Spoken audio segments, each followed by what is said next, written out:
higienização amorosa, fraterna, dando a cada um o melhor. Para uns é o acolhimento fraterno, é o diálogo amoroso, para outros nem tanto. Mas que se dê algo que ajude a diluir esses contextos de sofrimento ou geradores de sofrimento. Então, o que eu vou colocar... Pois não, querida. Eu não entendo ainda por que esse pessoal continua aqui se nós ainda somos ignorantes e frágeis. Para que Deus, para que Jesus permite a acolhida desse povo aqui no planeta?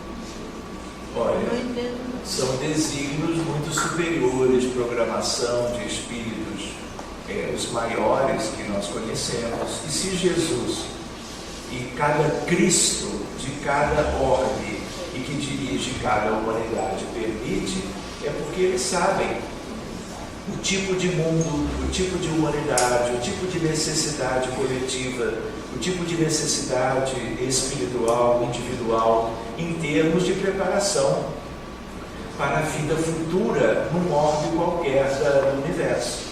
Então, hoje, essa é uma condição do nosso aprendizado. E como nós somos espíritos que nos comprometemos muito no passado, nós todos temos muitas questões pendentes que nós precisamos resolver. Entende? E esses espíritos também são filhos de Deus. Erraram durante milênios, mas eles têm que ter um lugar para eles, dentro do antissistema. E a Terra, durante muitos milênios, tem sido o lugar de um grande contingente deles. Um dia já não vai ser mais. Então, quando nós lemos ontem o que está no capítulo 18 da Gênesis, a geração nova, a ideia é de que esses espíritos já estão indo embora. Só que eles são muitos. E aí o que acontece? Eles tiveram aqui, como antes tiveram em Sírios, depois Capela, milênios, 40 mil anos, entre 100 mil e 40 mil anos, o período dos que vieram de Capela para a Terra. Olha quanto tempo. Jesus veio ontem. E olha o mundo como ainda está. Olha o materialismo vigente no planeta. Tudo isso tem a ver com as nossas condições de atraso moral, encarnados e desencarnados. Só que alguns foram mantidos aqui do tipo, olha, quem sabe um dia você acorda. Só que uma grande parte não quis acordar, quis manter, vamos dizer assim, a nota tônica das suas pretensões de governar, de comandar as regiões trevosas do mundo e gerando para os encarnados todo tipo de drama. Então, assim, é um tempo longo nessa sua perspectiva. Poxa, mas está exagerado. Quem sabe nem precisasse ficar tanto tempo aqui, mas ficaria onde? Então, há uma divisão de tarefas. Cada mundo equivalente ao da Terra, né, a Terra, vai receber parte do que é, vamos dizer assim, o conjunto dos espíritos que sempre, ou há muito tempo, contrariavam as leis de Deus. Eles não continuam filhos de Deus? Eles têm que ter um lugar. O lugar já foi Sírio, já foi Capela, agora é a Terra, e aí vem Absinto, Quiron, aí é o nome que você queira dar ao que Chico chamava de planeta chupão, no sentido de que vai como que receber a drenagem do mal. E só aí que nós vamos ter chance de resolver as principais questões. Não existe dependência química com perspectiva de sanidade e recuperação com essas criaturas do planeta, envolvidos com o tráfico de drogas, com as comunidades, com as milícias, com as polícias distantes da lei e assim por diante. Então, a gente lembra, tenhamos paciência, oremos, façamos a nossa parte, vamos contribuir, porque se Jesus permitiu, é porque tem sentido. Não é verdade? E Jesus, gente, não é uma figura comum. Gente, nós não sabemos quem é Jesus de Nazaré. Nós pensamos que ele é alguma coisa que a nossa mente hoje alcança, mas ele é completamente superior a isso tudo que nós fazemos ideia hoje. Lembre-se de um livro áspero chamado A Caminho da Luz. Há um momento em que Emmanuel diz, pelo Chico, claro, há 4,5 bilhões de anos atrás. Bi. Se fosse em mi, já era muito, mas é bi. Depois de 8 bilhões do Big Bang, que foi há 13,67 bilhões de anos atrás, bilhões de anos depois do Big Bang, a Terra ainda se resfriava, ela era semi-incandescente, e Deus dá a Jesus a outorga divina: esse mundo é seu, construa-o com todo o seu amor, porque nela virão comunidades de espíritos e princípios espirituais, portanto, humanos e sub-humanos, e você é o condutor sublime de todos esses espíritos. 4,5 bilhões eles já eram Cristo, e os Cristos divinos são os únicos na regência das humanidades. Está naquele livro. Gente, aquele livro é uma coisa única. Sabe o que é livro de cabeceira número 1? Ei, para quem gosta de estudar aquilo que está aí. Então fica ali a ideia. Então nós estávamos dizendo, Jesus já era um Cristo há 4,5 bilhões de anos. Jesus não chegou, olha, está tudo pronto o que Deus fez e agora você assume o comando. Quem disse isso? Emmanuel. No livro A Caminho da Luz. Vale a pena a gente lembrar. Nós não fazemos ideia, um dia nós podíamos conversar sobre Jesus. Tá bem? E um capítulo daquele livro chama-se O Filho do Homem. O prefácio é de meu pai, na época presidente da FÉ. Essa revisão fui eu e Júlio Damasceno que fizemos a revisão ortográfica da nova edição, que é essa. E aí, você lê o prefácio, que vale muito a pena, pula para o capítulo Filho do Homem, e você vai ver Pascal falando de Jesus. Você nunca terá lido algo que se aproxime tanto da realidade, na visão de um espírito elevado como um dos espíritos da codificação, que é Pascal. Fica a dica. Então, gente, olha lá, vamos adiante, senão a gente termina meio-dia. Olha lá, drama dos imigrantes da África. Abrimos isso dezenas de vezes. Por quê? Situações tristíssimas de pessoas do norte da África querendo chegar no sul da Europa, Itália e Grécia, diga-se de passagem. E aí o que acontece? Até os coletes salva-vidas falsos, vendidos por uma máfia. E aí aquela coisa cheia de gente entorna com todo mundo. E aí a gente entra em centenas de cada vez de desencarnados. Quem que pensa neles? Ninguém. Se nós espíritas não vamos nos lembrar que pelas leis da natureza, pelas leis do mundo mental, pelas leis da física, nós podemos, mesmo de longe, cuidar disso, né? Outros o farão no futuro, mas até esse futuro chegar, quanto sofrimento para essa gente, desencarnando afogados, famílias inteiras. O que é isso? Tratamento coletivo, reunião mediúnica para cuidar disso e de outros elementos que a gente vai ver. Incêndios na Califórnia, casas destruídas e gente morrendo. Tragédia em show de Las Vegas. Eu só listei o que eu me lembrei. Vocês lembram de um show? Alguém saiu metralhando pessoas dentro de surto esquizofrênico, violento, frequente nos Estados Unidos. Incêndios recentes em Portugal, carro-bomba na Somália, enchente em Serra Leoa, na África, o Bataclan. Esse ficou conhecido porque era em Paris. Foi em novembro de 2 anos atrás. O que aconteceu? Dezenas de mortos. alguém pegou um fuzil e saiu atirando. Pois bem, explosões no Iraque, no Afeganistão, no Egito, na Turquia. Furacão Katrina em Nova Orleans, morreram centenas de pessoas. Enchente na região serrana do Rio de Janeiro, há mais de uma década atrás, morreram 600 pessoas. Tsunami e Fukushima, recente no Japão, as tsunamis na Ásia. Na Ásia aqui eram tantos desencarnados de uma hora para outra que nós tivemos que separar os atendimentos por país, porque tinham pelo menos 4 países envolvidos. E quando nós queríamos chegar na China e no Mianmar, havia treva não desejando que nós entrássemos. Olha o jeito que eu estou falando, entrar. O que é isso? Nós nos projetamos para lá. A equipe desdobrada toda vai lá.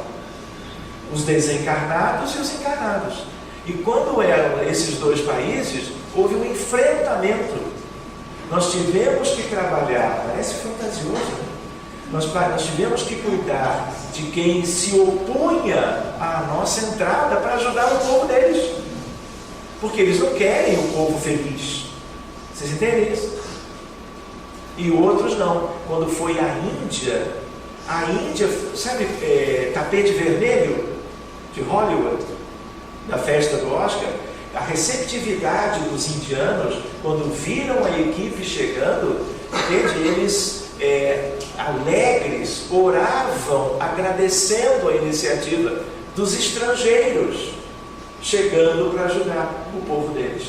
E o curioso, logo nas semanas seguintes, vieram indianos desencarnados conhecer o centro espírita, cuja origem era a origem do atendimento e do trabalho. Então, em várias reuniões de fluidoterapia, que eles ficavam assistindo, gente de turbante, conhecendo aquilo ali. Tipo assim, quem é essa gente esquisita que sai do seu país espiritualmente e vai ajudar? Isso também é interessante, porque mostra um outro princípio de solidariedade, que é a solidariedade entre os povos. Se nós espíritas não vamos criar condições para isso, quem vai criar? Quem tem a base que nós temos em termos de evangelho? Não é verdade? Fica a dica. Muito bem, a ideia do terremoto do Haiti, 200 mil pessoas morreram em uma semana. Inclusive aquela que é uma figura linda, Zilda Armes. O teto de onde ela estava orando caiu sobre toda aquela gente e ela desencarna de imediato. Muito bem, cuidamos. A boate Kiss, em seguida, a primeira reunião mediúnica. Por quê? Prioridade absoluta, não é? Dezenas de jovens, 150 ou 290, já não me lembro mais, desencarnaram de uma hora para outra em condições muito penosas. Incêndio, confinados entre 4 paredes. Cuidamos deles também. Outros grupos espíritas também ajudaram, mas nós fomos buscar atender as torres gêmeas lá atrás. Quando foi isso? Há mais de uma década. 2011, não é isso? 11 de setembro de 2000, é isso mesmo. Muito bem, e ali, gente, treva pura. Oi, meu amigo, diga. Esses dramas coletivos que você está relatando aí, são dramas coletivos de determinadas épocas. E eu me intrigo muito dessa dúvida, eu me intrigo muito com relação ao sofrimento do povo africano. Quanto maior o sofrimento, maior será o merecimento. Quer dizer que os povos africanos estão numa caminhada de desenvolvimento espiritual mais acelerada. Não dá para dizer, pelo contrário, o que eu conheço é que toda hora nós vamos à África. A África é o continente que nós mais visitamos, tanto é que aquele grupo espírita chamado Sociedade Espírita Reencontro, que tem 25 anos de idade, e nós temos o chamado Projeto África. O projeto África é só para a África. Nós não temos projeto Estados Unidos, projeto Oceania, projeto Europa. Por quê? Porque a Europa viveu dramas que nenhum país viveu. E nós vivemos em África hoje as consequências de um processo de colonização que é algo de extrema perversidade, promovido pelos europeus que foram lá. Então, quem dirige o projeto África é uma figura linda, chamado Albert Schweitzer. Quem é Albert Schweitzer? Toda vez que nós vamos atender um contexto de África, ele está como comando. Às vezes é um grupo pobre que há um enguiço de um caminhão-tanque de combustível, e aí as pessoas vão até o caminhão-tanque para tirar com vasilhas ou vasilhames quantidades de combustível para vender na esquina e ganhar um troquinho.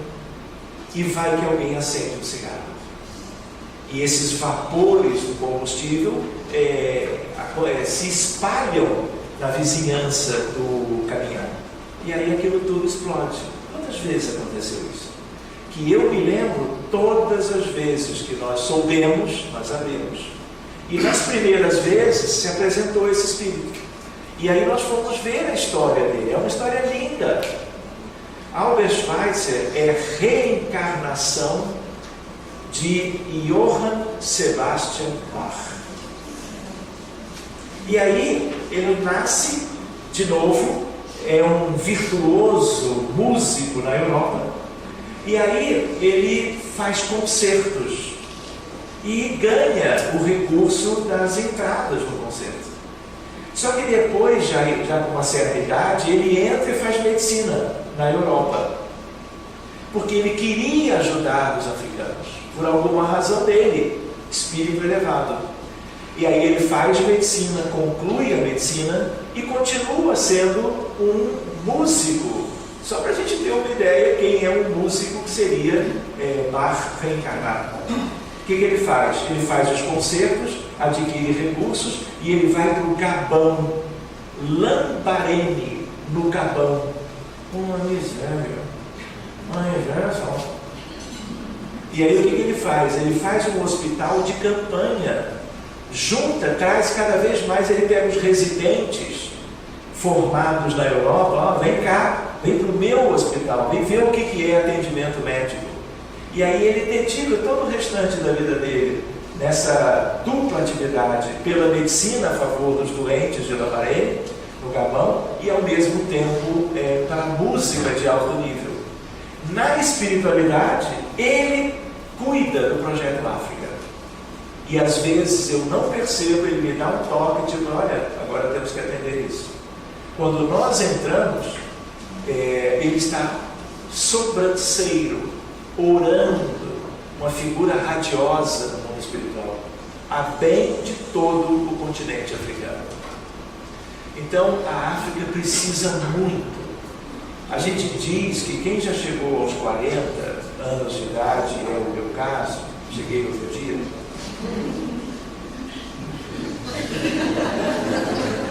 Você entendeu a reação deles? Também. Aí, o que acontece? Em geral, quem já chegou aos 40 já está criando a próxima encarnação. Antes dos 40, 50, mais difícil. Qual é a ideia? O que nós somos depois dos 40, 45, 50 tem muito a ver com o que nós viveremos no futuro. Então a ideia qual é? Cruz Vermelha Internacional, Médicos Sem Fronteiras, quantas coisas lindas que o ser humano, além das outras, foram desenvolvendo e criando condições de ajuda amorosa aos outros povos. Então a vida futura, talvez, de vocês seja aquilo que possa contribuir mais para a sociedade geral do planeta. Porque o sofrimento vai continuar quando nós partirmos. E nós vamos ter uma grande surpresa, que é conhecermos a realidade espiritual de um mundo de provas e expiações como nessa Terra. E aí é de pôr a mão na cabeça. Porque a transição já começou. Espíritos estão sendo levados para fora há décadas. Isso vai se acentuando, mas são bilhões de espíritos. Então é um processo longo. E aí a Terra será dos mansos de coração. Então eu estava lembrando que comecem a pensar, sonhar com o futuro, construindo agora, em meio a aquisições morais via Espiritismo, via atividade cristã, o futuro de vocês. E um dos meus sonhos é reencarnar na África. Enfim. Sérgio, eu tenho uma questão. Não sei se vai entrar em questão de dramas coletivos, mas em cenário de guerra. Porque na região onde eu moro, em Santos, houve um cenário da guerra de Campos. E a gente sabe que quando há uma guerra, tem um marco astral em toda a região, né, que foi alto. E assim, há muitos espíritos ligados ao cenário da guerra, e seres desse tipo, dragões, seres abissais, que por vezes vão à reunião mediúnica. Mas o que acontece? Ao contrário do grande, porque a reunião mediúnica é pequena, tem muitos médicos que ainda têm muita dificuldade de trabalhar com essas situações. E aí eu questiono, porque acaba vindo, porque a gente está no meio do cenário e há muitos médicos despreparados, invigilantes, e a gente sabe que vigilância e mediunidade trazem muito problema. E aí eu queria um conselho de como que a gente pode trabalhar. Muito bem. Olha que coisa importante. Então assim, é uma região marcada por um conflito muito sério, né? Então, o que você nota, o que a equipe se prepara, é bem real, faz sentido espiritualmente, e a gente lembra que nós temos que estudar. Médium na mesa mediúnica, ele hoje é alguém com a sua vivência, a sua experiência, mas ele não pode ser o mesmo médium 2 anos depois, muito menos 10 anos depois, porque ele precisa continuar exercitando aquela prática, e aí o exercício da prática é altamente benéfico em termos de capacitação cada vez melhor para o futuro, e ele tem que ter humildade suficiente para não ser apenas um instrumento para aquela manifestação. Entende? Ele precisa crescer como pessoa, ele precisa ter estudo doutrinário, né? Ele não leu nada ainda, por mais que ele tenha lido, é quase nada diante de tudo que nós temos para estudar, que a espiritualidade nos deu para isso. Então isso depende dos diretores da casa espírita, dos diretores do trabalho mediúnico, o incentivo ao estudo, a criação de momentos para discussão de obras em que o tema mediunidade é um tema mais importante. Entende? E as pessoas têm que dizer, olha, eu sou um ótimo médium, no sentido da fluidez psíquica, mediúnica, mas isso o senhor não gosta. Isso é muito bom, e também não adianta conhecer tudo e não ter mediunidade. Adianta, vai dirigir sessão, vai fazer outra coisa, vai dar passe, é muito bom, tudo é bom. Mas isso é questão de diálogo, isso é questão de acolher as questões, lidar com as questões amorosamente. O médium tem muitas vezes tendência a isso, tendência a aquilo. São antenas psíquicas vulneráveis a espíritos que não querem o progresso do trabalho, dele próprio, inimigos antigos do passado, né, que se disfarçam de certo modo e ajudam a que ele não tenha as iniciativas que precisa ter. Entende? O médium precisa se sentir hoje alguém, mas com todo um potencial de amar mais, servir mais, ser mais amoroso, com a sua mediunidade também, não só. Então, se a gente não tem essa mentalidade, né, a gente perde tempo. Por isso que quando a gente desencarna, qual é a frase quando as pessoas acordam, se dão conta da realidade, espíritas e não espíritas, se dão conta das suas condições, muitas vezes andrajosas, no mundo espiritual. Qual é a frase que mais se escutou? Se eu soubesse. Então o Espiritismo veio para que a gente saiba em vida, durante a encarnação. Mas se a gente não se esforçar por conhecer mais e melhor, nós vamos ser médiuns, vamos ajudar, mas não vamos viver aquilo que talvez seja o nosso verdadeiro projeto reencarnatório. É tanto que, assim, são médicos que realmente têm o hábito da leitura, têm o hábito do estudo, mas são médicos que vamos ver se você consegue entender. Uma semana consegue dar comunicação, outra semana... Aí é uma outra questão. Às vezes é uma questão técnica, é uma questão da dinâmica da equipe funcionando todos juntos. O médium que tem mais facilidade toma a dianteira, o que tem menos é mais passivo e fica aguardando. Aí depende de cada conjunto. Sérgio, eu queria contribuir com uma vivência da própria equipe. Essa questão também, ela pode estar ligada à visão de grupo. O trabalho mediúnico ele não acontece em função de uma mediunidade única.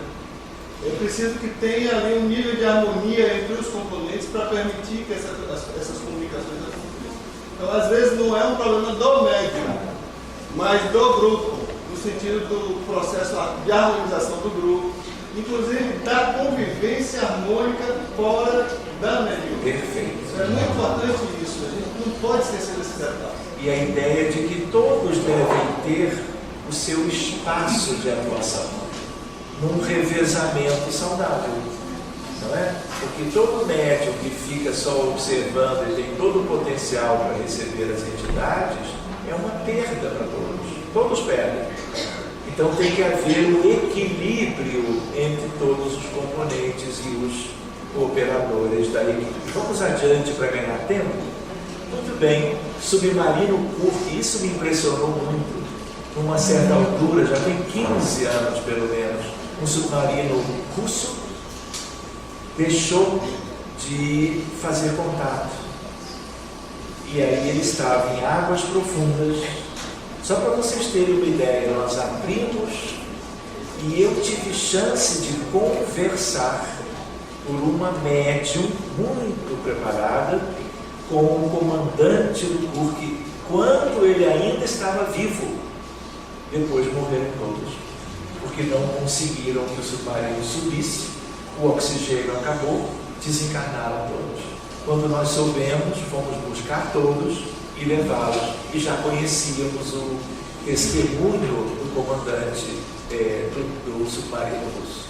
Então eu lembro e coloco nessa listagem por causa disso.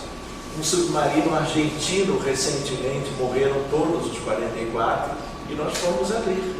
Atentados de Paris, já tinha comentado, metrô de Madrid, morreram muitos, aeroporto de Bruxelas, o de Istambul, conflito Israel-Palestina, a última intifada, então, um drama muito grave. Epidemia de ebola na África. Nós conversamos com um médico que morreu. A nossa preocupação começou com um colega. E ele veio, foi trazido, como melhorado as suas condições, dialogamos e passamos a cuidar das vítimas sucessivas. É uma febre hemorrágica, as pessoas morrem em anemia aguda por hemorragia interna, externa, e é um drama muito grande. Olha ali, pelo menos 3 reuniões, porque eram muitos. Mas não ficou ninguém para trás. E esse foi um drama recente, todo nosso. Houve um outro, de uma outra barragem, que desencarnaram 19, e nós também cuidamos deles todos. Olha aqui, ó. Aqui aconteceu uma coisa que eu nunca tinha visto antes. Eu pensava, porque a gente sempre tem listas de casos para ver, porque há um conjunto grande de solicitações.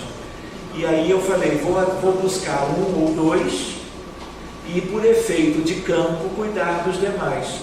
Não consegui. Eu não tinha visto isso. Nós tivemos que receber todos os desencarnados desse episódio, um após outro. O sofrimento desses meninos era um negócio tão sério, tão forte, tão intenso, que por campo nós podíamos fazer o mero deslocamento e benefícios para o perispírito e depois levá-los para o hospital para continuar. Mas eles estavam todos desesperados. E aí nós tivemos que, em 2 reuniões, ir recebendo todos eles. E quando eu vi que tinha que ser assim, eu fui anotando os nomes, para depois, no final, ver se ainda faltava um. E graças a Deus foram todos encaminhados e de alguma maneira estão bem no mundo espiritual.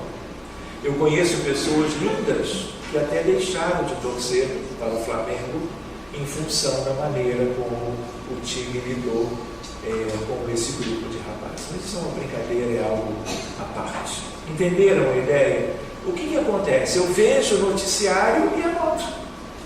Em algum momento nós entramos para ajudar.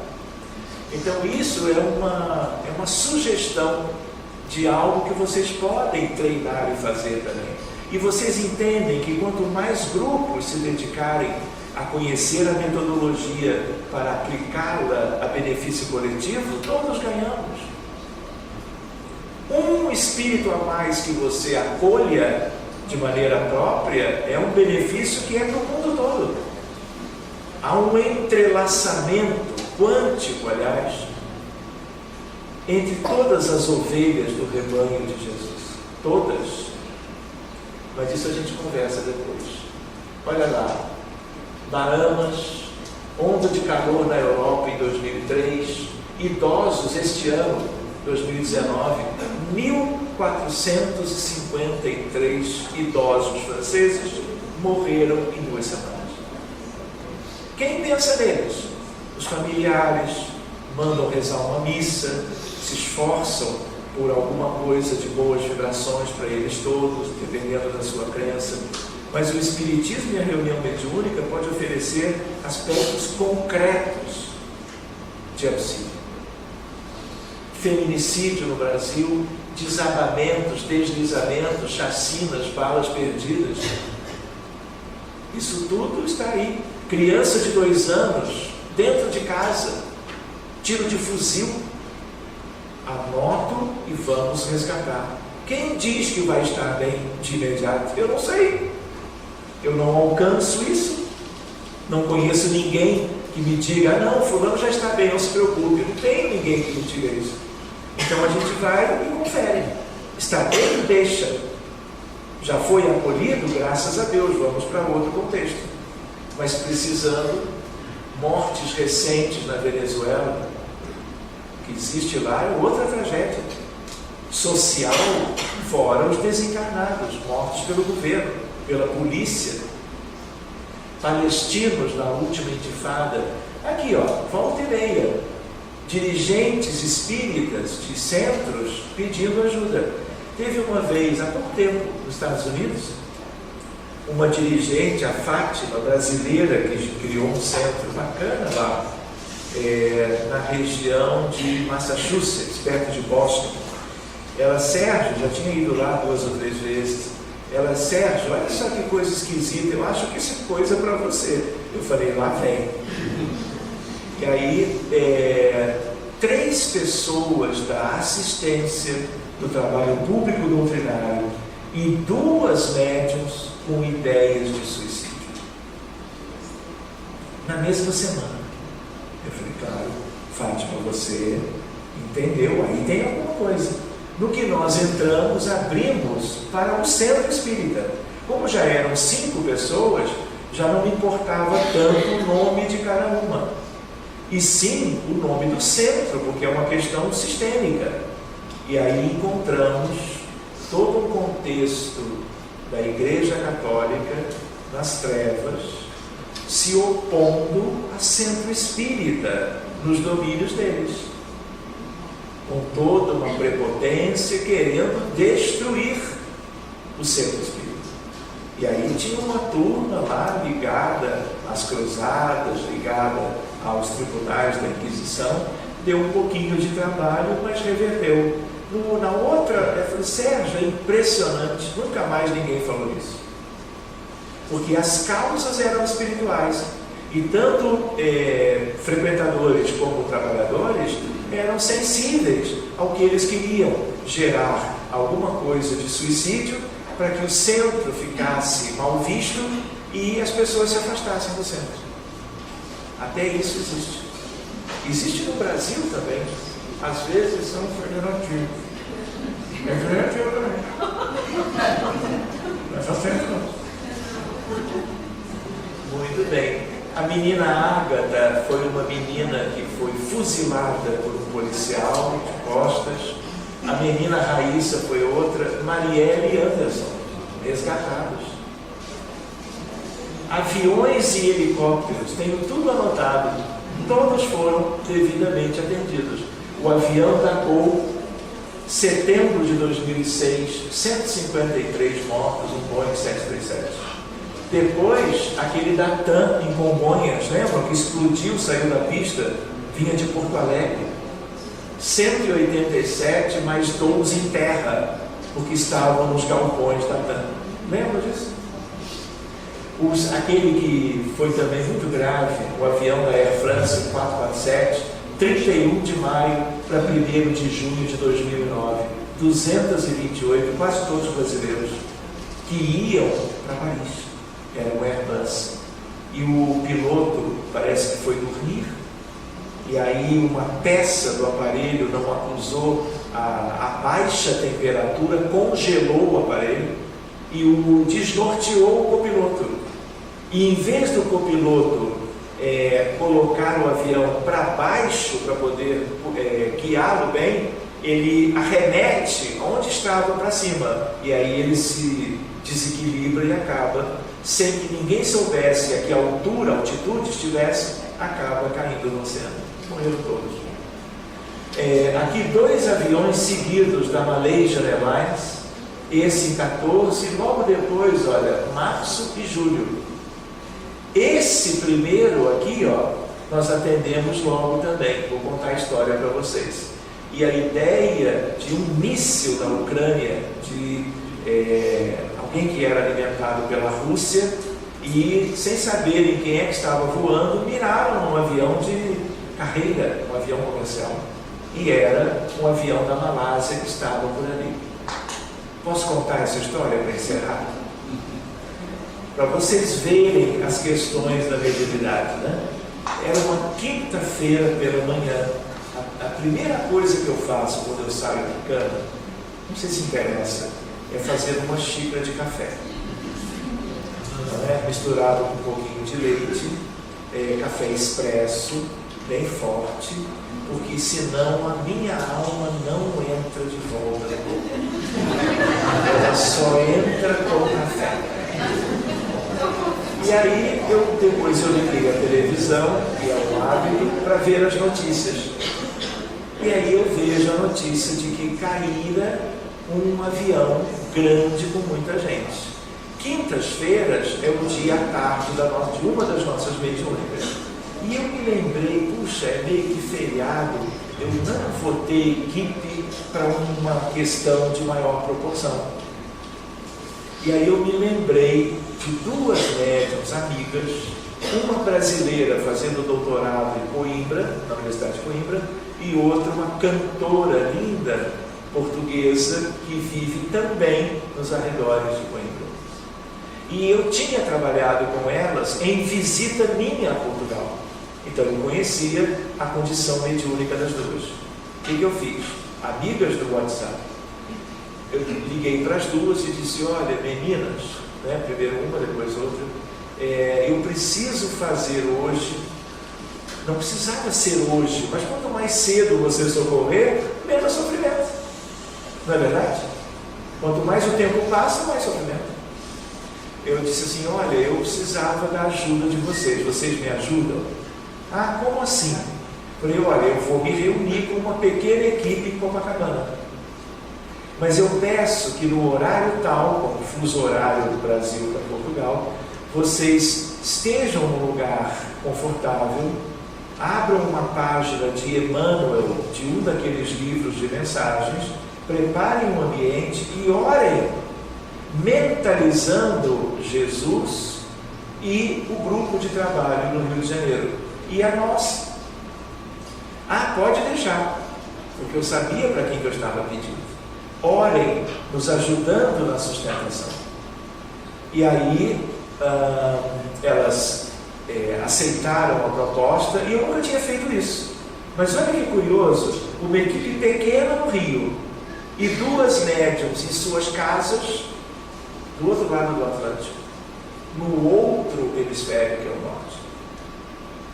E aí eu fui para a reunião, fiz o que eu tinha que fazer, abri o atendimento para as vítimas do avião, cuidamos, algumas médiuns viram certas questões, fiz o que fora possível, terminou a reunião, com outros casos também, fui me dirigindo para casa, e para casa de Copacabana para Barra da Tijuca é sempre trânsito.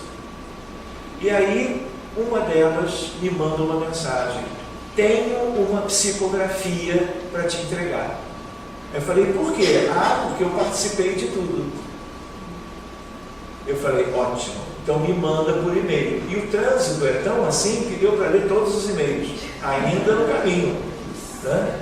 E aí o que eu fiz? Eu digitalizei depois e coloquei na forma de slides.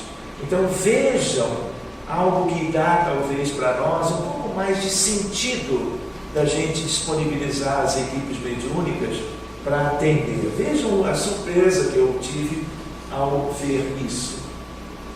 Primeiro, uma mulher psicografa. O que houve? O que aconteceu comigo? Não sei como digo, só sei do que sempre tenho dores, tenho espasmos, falta-me o ar. Tudo é confuso e minha visão é turva. Respiro fumaça ou pó, nevoeiro, não sei, mas de alguma maneira tranquilizo-me com a presença de um grupo que se aproxima. Não os conheço, mas se apresentam como amigos e têm algo de familiar. Não parecem estar atingidos pelos sintomas que nós aqui todos temos.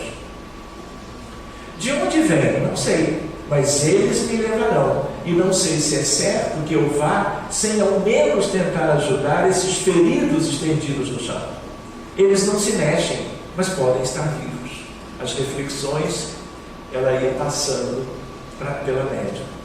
Vejo pedaços. Oh não, por que não via toda essa destruição antes?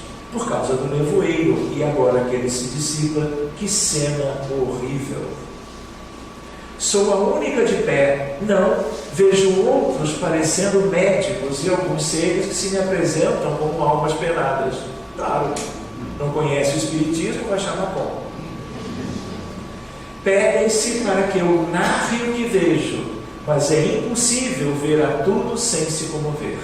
É dor, é tristeza, é pânico, e quanto mais concentro nisso, mais vejo a cena se expande, e até me é possível agora ouvir gritos e gemidos. Sentir o cheiro da atmosfera que ainda não cheira a cadáver. Há um forte odor de borracha queimada ou ferro. Não distingo bem, mas eu não posso acreditar que era o avião em que eu estava, porque não poderia estar aqui narrando isso e certamente também teria morrido.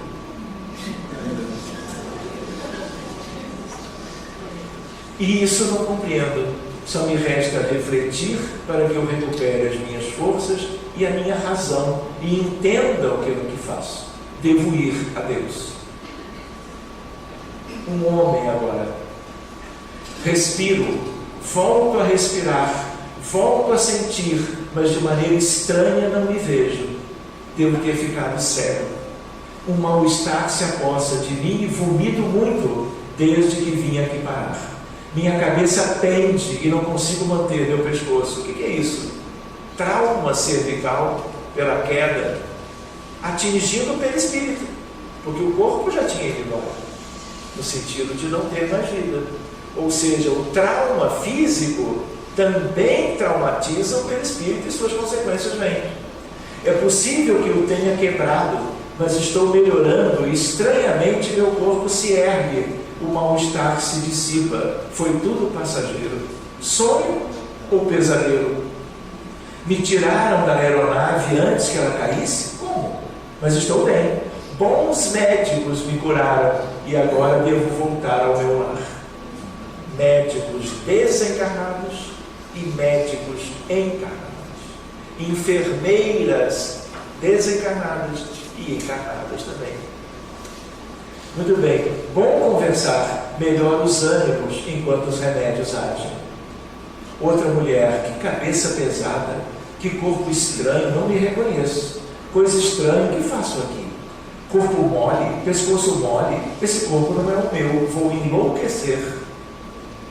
Pirei, provavelmente, que estranho tudo, é a morte. Eu então nasci de novo. Que barulho é esse? Sinto tudo diferente de antes. E contudo, sei que algo está errado, porque vejo enfermeiros que pouco dizem. Não se ocupam de mim, mas dos que estão estendidos. Vejam isso, puxam uma espécie de segunda pele, eles tirando o perispírito do corpo para finalizar o processo de desencarnação. Ficção científica, não posso estar acordado. Não tomei alucinógenos, mas bebi, deve ter sido isso, vou dormir. Porque em voos transatlânticos, em geral, são oferecidas bebidas alcoólicas, não é verdade? E aí veio um outro tipo de espírito, agora um espírito da equipe de benfeitores. Meus irmãos, a paz seja conosco. A reunião entre os encarnados, isso é para vocês. A reunião entre os encarnados é uma bênção nos céus, e em especial aos irmãos sofredores, quando há unidade de pensamentos e devoção incondicional ao bem. Obrigado, meus filhos. É comovedor para a nossa equipe saber que se propõe a dar alguns momentos preciosos de vossas vidas e dos seus esforços, especialmente quando conhecemos a responsabilidade e o sacrifício de cada um para estar aqui. Falo-vos de coração e uso para isso um instrumento distante de vós, mas ligada igualmente por solicitação do nosso querido Sérgio. Meu filho, sabereis quem eu sou pelos sentimentos que lhe transmitirei ao ler essas poucas palavras de agradecimento. Vosso gesto é curativo e regenerador e ultrapassa em muito as vossas intenções preliminares. Nesse momento, equipes de socorro percorrem a área onde encontram-se os destroços da aeronave, e que cena terrível de narrar, não somente pelo saldo de mortandade e dilaceração, mas especialmente para nós, que pouco valor damos aos despojos, ao visualizarmos o total despreparo para esse momento sublime que é o retorno à pátria espiritual. Comove-nos a perturbação desses irmãos, que o medo os fazem agarrar a uma centelha de carne que identifica como própria e recusam-se a libertar-se para a luz. O apego ao corpo físico. Como a ignorância ainda os persegue, quando diante de nós nos identificam arrogantemente como médicos e enfermeiros terrenos, reclamando serviços como clientes, querendo prioridade nos atendimentos. E a amplitude do acontecimento cria uma atmosfera contagiosa que faz multiplicar o desespero e a perturbação e atrapalhar ainda mais o trabalho. Por isso é preciso que orem, que vibrem em especial pelos parentes e amigos dessas vítimas, que os chamam violentamente e cujos ecos fazem se sentir aqui e a dor cresce, a insanidade aumenta e nos é por demais comovedor como fazer e resgatar os que se encontram inertes ou dóceis para o socorro. Sabeis que o trabalho que hoje se inicia estender-se-á por dias e até meses, se as orações não salvarem esses irmãos da revolta e da rebeldia e torná-los prisioneiros duradouros dessas duras cenas. Quando os seus algozes estão como abutres a reclamar as carniças a serem devoradas, exigindo-lhe cada qual a sua parte, a lhes deleitarem prazeres de vingança e necessidades vampirizadoras. E tudo isso triste, mas não nos abatemos pelo desânimo, porque o Cristo nos sugeriu suas palavras e a todos instruiu para mantermos a perseverança aos seus bons filhos, que nesta hora retornam ao Espírito, alguns para o repasto, outros para o acerto de contas. Multipliquemos nossas esperanças e redobremos nossos esforços, pois as desgraças que se seguirão pouco se diferenciarão das que agora presenciam.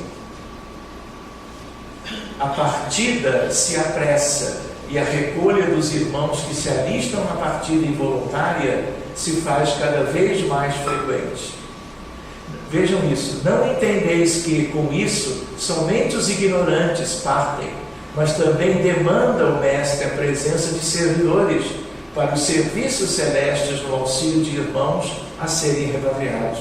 Desencarnações de irmãos de boa vontade, que serão talvez mais úteis na vida do além-túmulo em tempos de transição e gravidade do que estarem como que contidos na prisão do corpo físico e por isso mais limitados em termos de universo de atuação. Coragem, todos vós, e não fraquejem diante de cenas que vos farão até mesmo duvidar da justiça divina. A paz permaneça convosco e que ela aumente quando a dor a quiser expulsar. As bênçãos do bom Mestre se estendam sobre todos os seus trabalhadores que aqui se encontram, e ele vos roga a permanência da doação. Sou o amigo de sempre. Bem, isso a gente vai ver num outro momento, isso já era uma outra questão, tem a ver com a física, tem a ver com o magnetismo de tratamento, de cura, mas eu acho que nós podemos como que parar por agora. Isso não é necessário, não, mas eu, começando a ideia que eu comentei ontem, a levar a experiência do grupo, aqui pela primeira vez em Beijing, China, outubro de 2008, há 12 anos quase. Aqui o slide título do que eu fui apresentar, Sociedade Espírita Allan Kardec, Rio de Janeiro, lá em Beijing, abordagem espiritual das doenças mentais. Congresso Mundial de Psicoterapia. Aí os slides que eu fui comentando, tudo em inglês, porque é a língua deles lá, fui falar de Allan Kardec também, mostrando a figura dele, para o pessoal começar, falando de 10 mil centros espíritas no Brasil, o que é uma reunião mediúnica, quem era Allan Kardec, o que era um desenho de uma reunião mediúnica, hospitais espíritas. Eu estive aqui 10 anos, Hospital Espírita de Porto Alegre, onde eu conheci o Dr. José Lacerda de Azevedo. Espiritismo e centros espíritas, fui falando dos postulados e agradecendo no slide final. Aqui em Munique, na Alemanha, em 2014, aqui em setembro, na Espanha, o resumo, influência dos desencarnados na doença mental e a sua respectiva abordagem. E o resumo está nos anais da psiquiatria, daquele evento lá em Munique. Aí o certificado de participação, depois eu recebendo a cartinha de que o nosso trabalho poderia ser apresentado no Mundial de 2018 no México, o certificado do México, aquele de Lisboa que eu citei, o 19º Congresso Mundial. Aqui, eles me aceitaram um pôster, e aqui esse foi o pôster, também sobre a influência dos desencarnados. E aí eu fiz o seguinte, o resumo, eu falo de Allan Kardec, de Chico, de Jesus, de educação pelo Evangelho, de reuniões de desobsessão, de passes magnéticos espirituais. Um resumo, ventilando esses temas com as pessoas da área da saúde mental. Agora, no Rio de Janeiro, no ano passado, 2019, foi o primeiro Congresso Internacional de Autismo, primeiro encontro internacional de associações familiares e cuidadores de autistas, junho do ano passado. Qual foi o meu tema? Amor, o terapeuta. Conversando com familiares, profissionais, cuidadores, a respeito de como isso é importante na prática médica, especialmente no caso das crianças com autismo. Esse ano vai ter o segundo, em agosto. Muito bem, aqui eu recebo, para minha surpresa, para terminar, a carta, o e-mail de aceitação para que eu fosse no Congresso Internacional de Espiritualidade e Psiquiatria. Eu nem sabia que já existia isso. Quem promove o mais alto nível da psiquiatria mundial? Associação Mundial de Psiquiatria. E aí eles aceitaram os dois. Um sobre doença mental em geral e outro eu separei sobre autismo. E eu fui, 1º a 4 de dezembro, Jerusalém, Israel. Eram poucas pessoas, 400 colegas de vários países. Porque agora já é um grupo definido dentro do grupo grande dos psiquiatras. Lindíssimo evento. E aí o que eu fiz? Fui lá falar o que eu tinha que falar. Para terminar, a gente lembra de uma frase que está nesse livro, que é de Pascal. Dia chega em que só a mente existe, na plenitude da vida, gloriosa de sabedoria e de amor na comunhão divina. Então, o verme humilde que se transformara com o tempo em homem problema será no império do universo um príncipe de luz.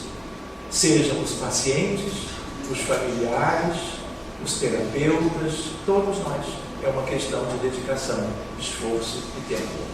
E aí isso tem a ver com a nossa temática, uma frase de Jung: conheça todas as teorias, domine todas as técnicas, mas ao tocar uma alma humana, seja apenas outra alma humana.